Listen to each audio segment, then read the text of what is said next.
नमस्कार। इस वक्त मौजूद हैं गांव डोहर में और आप लाइव तस्वीरों में देख रहे हैं। यहां से प्रतिनिधि हैं हमारे बीच में उपस्थित। सरपंच पद के जो उम्मीदवार हैं उनके प्रतिनिधि हमारे बीच में उपस्थित है। नाम है इनका गौरव कुमार। तो गौरव जी, सबसे पहले तो स्वागत करते हैं नेशन 9 न्यूज पर आपका। नमस्कार सभी को। नेशन न्यूज के दर्शकों को मेरा हाथ जोड़कर राम राम। और जितने भी दर्शक जुड़े हैं उनको मेरा तहे दिल से धन्यवाद जी। और इस चैनल को सब्सक्राइब करें और शेयर करें। जी जी। तो गौरव जी, सबसे पहले तो मैं आपसे ये बात जानना चाहूंगा कि आप मैदान में उतर रहे हैं, आपने अपना प्रतिनिधि अभी आप फाइनल डिसाइड करेंगे कि सरपंची के लिए, क्योंकि लेडी सीट है तो किसका नाम आप डालेंगे वो तो आप डिसाइड करेंगे। किसका वैसे सरपंची के लिए किसको खड़ा करने की प्लानिंग है आपकी? सर, मेरी जो मम्मी है वो इतनी स्टडी नहीं कर रही है। हम्म। उसके लिए मैं, मेरे भाई है जो उसकी धर्म पत्नी है, उसको प्रतिनिधि के रूप में उम्मीदवार उठाएंगे उसको और तहे दिल से इलेक्शन लड़ेंगे। ठीक है। तो गौरव जी, अब एक बात पूछना चाहूंगा कि मौजूदा टाइम के अंदर आप गांव में घूमे हैं, आप घूम रहे हैं, क्या क्या समस्या गांव में देखने को मिली है आपको? जी, क्या क्या समस्या है गाँव में? एक तो मेन है जो हमारी जो पानी की सप्लाई है या बोर लगे हुए टूंटी की जो दिक्कत है, उसमें मैंने गांव में घूम घूम कर देखा है। कई जगह से इतने पाइप फटे हुए हैं, उसमें पानी जा रहा है और लोगों को वही पीने के लिए पानी मिल रहा है। उससे ये होगा कि इससे बीमारी भी बढ़ेगी और जो गंदा पानी है उसकी वो हम पी रहे हैं। सबसे बड़ी समस्या है हमारी पानी की। अच्छा। इसके लिए हमें एक दिन 2 दिन नहीं, एक आधा घंटे के लिए नहीं सकता है। ठीक अगर है। किसी का बोर या कुछ भी दिक्कत हो जाती है तो इतने हैरान होते हैं कि कोई अंत नहीं। सबसे पहले ये नई पाइपलाइन बिछाई जाएगी गांव में और इतना साफ सुथरा पानी लाया जाएगा, बहुत ही अच्छा। बिल्कुल ठीक बात है आपकी, बहुत अच्छी बात है। इसके साथ साथ मैं आपसे एक बात पूछना चाहूंगा कि प्रधानमंत्री आवास योजना के तहत गांव में इस योजना का लाभ मिला है क्या लोगों को या नहीं मिला है? सर, इस योजना का लाभ तो एक, मान लो जो पीछे सरपंच थे उन्होंने विकास बिल्कुल भी नहीं किया। वो आवास योजना का जो आप कह रहे हैं सर, उसमें तो जिसके पहले पक्के मकान थे, लेंटर थे या कुछ और था, उनके खोटी पड़ी है, उन्हें आवास योजना का ही लाभ मिला। जिनके घर कच्चे हैं, छत चू रही है, उनको तो बिल्कुल नहीं। पता क्या बात है जी? इसमें मान लो अगर आप मुंह देख में टिक्के लगाओगे तो उसका कोई फायदा नहीं। अगर मैं उसने ये सोचते हैं कि सरपंच जो पहले बन ली है भाई, उसने वोट दिया है तो उसका घर नहीं देखा जाता। उसने वोट दिए तो उसको आवास योजना का लाभ मिल गया, 2-2.5 लाख रुपए उसको दे।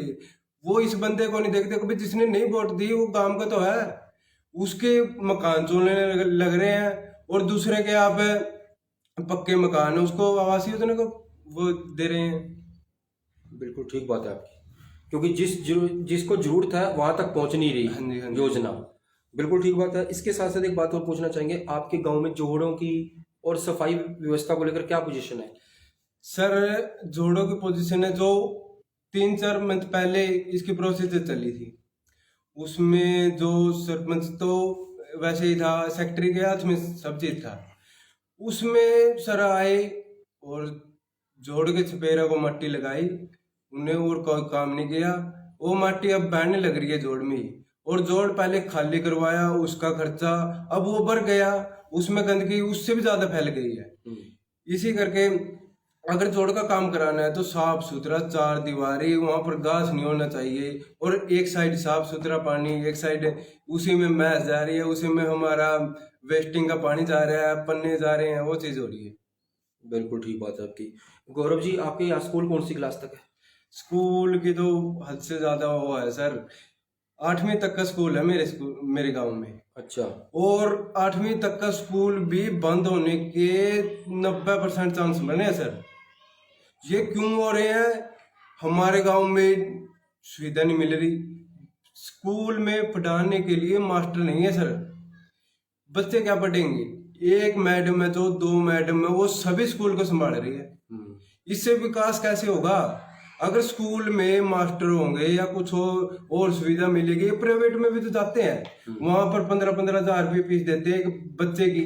अगर यहाँ पर लगाते, बकायदा सरकार हमें पैसे देती है उस चीज के, और फिर भी हम लाभ नहीं उठा रहे उस चीज का।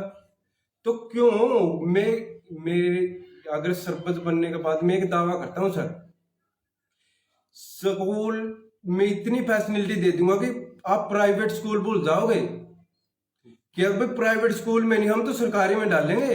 बहुत बढ़िया बात है, बहुत बढ़िया सोच है आपकी गौरव जी। हाँ जी, हाँ जी। अब मैं गौरव जी एक बात पूछना चाहूंगा, इसी पॉइंट पे अब आता हूँ कि अगर आपको गांव वाले मिलकर सरपंच बनाते हैं हाँ जी। तो सरपंच बनने के बाद कौन कौन से कार्य गांव में कराएंगे, थोड़ा डिटेल वाइज बताइए। सर आपने जो सी पहले आपने समस्या पूछी थी, अब भाई क्या चीज सबसे ज्यादा है, जी। मेन चीज तो सारी होती है सर। हाँ। जो नए काम में विकास हो रहे हैं वो तो करने ही पड़ेंगे। 3-4 काम ऐसे हैं सरकार सर, वो मैं करके रहूंगा। सरपंच बनने के बाद 1 साल के अंदर वो 3 काम हो जाएंगे जी।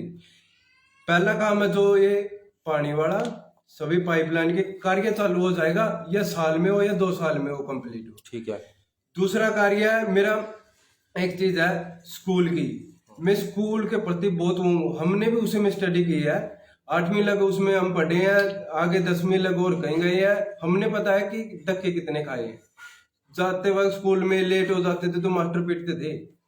अगर यहीं पर स्कूल हो जाए, अगर फैसिलिटी मिल जाए तो उसका तो बहुत, मैंने देख ली, मैंने मान लो वो देख लिया भाई कष्टित शैली मैंने, तो मैं आगे सरपंच बन गया नहीं। मैं यह चीज इस बदल तो दिन रात मेहनत करके और +2 लग का स्कूल, और इसमें इतनी फैसिलिटी है भाई प्राइवेट स्कूलों को भूलने का दावा करता हूँ मैं।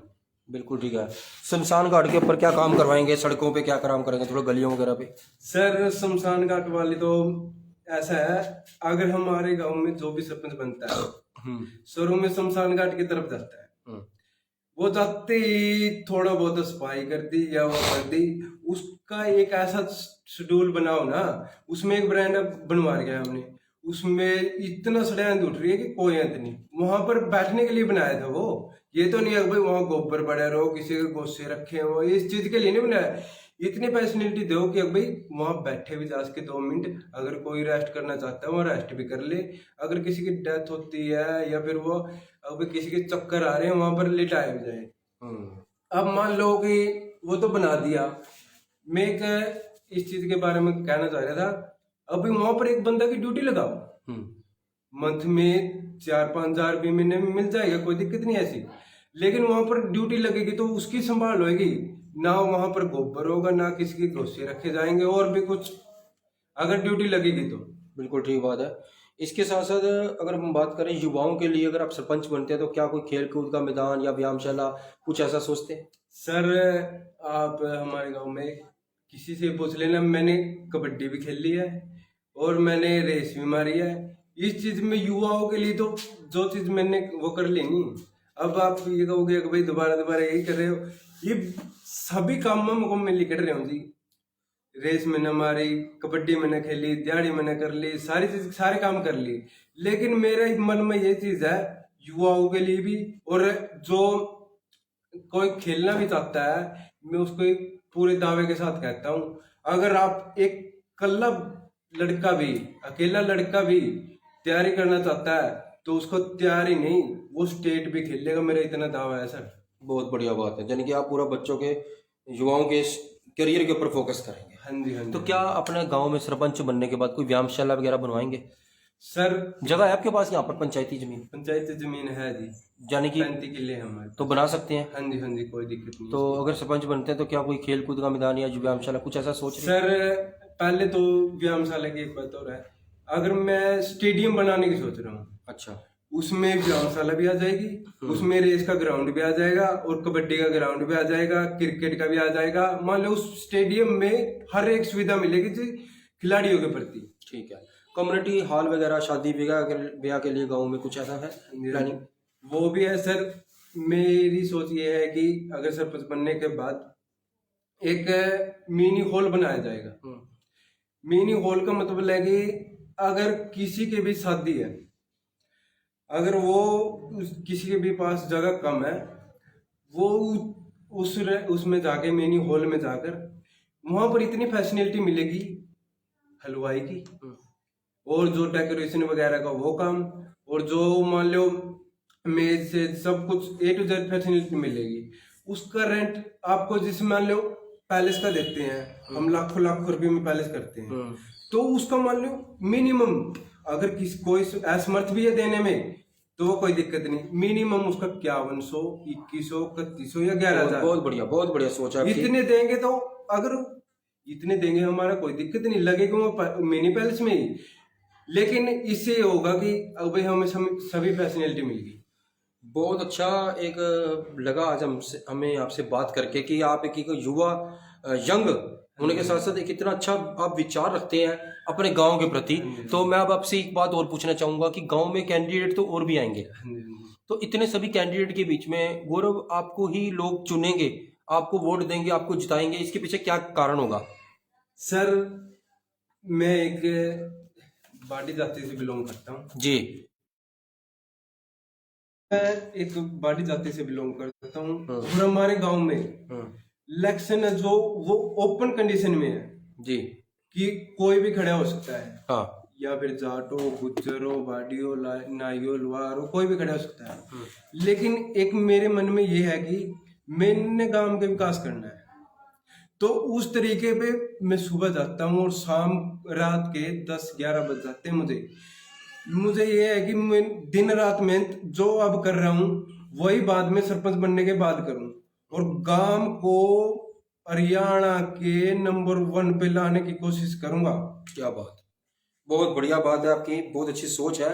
तो अभी यही मैं बात कहना चाहूंगा कि आप हमारे चैनल के माध्यम से अपने डोहर गांव वासियों को आप चुनावी अपील जो आपकी 2 नवंबर को है, क्या कहना चाहेंगे? सभी ग्राम वासियों से मेरा अनुरोध है कि मुझे और कंडीशन नहीं चाहिए, मुझे एक जरूरत है कि आप मुझे वोट दो और मुझे गांव का विकास करना है, ओनली फॉर गांव का विकास। देखो पहले सरपंच आ लिए, उन्हें विकास नहीं किया, तो मेरी एक 5 साल की रिक्वेस्ट है जी, हाथ जोड़ गए कि अगर आप मुझे एक मौका देते हो, गांव का सुधार मैं बिल्कुल 100% तरीके से करूंगा। और मेरी यही अपील है कि 2 नवंबर को जो मेरा चुनाव आएगा, जो मेरा प्रतिनिधि होगा, उस पर निशान पर बटन दबाकर मुझे विजयी बनाए और गांव के विकास की ओर बढ़े।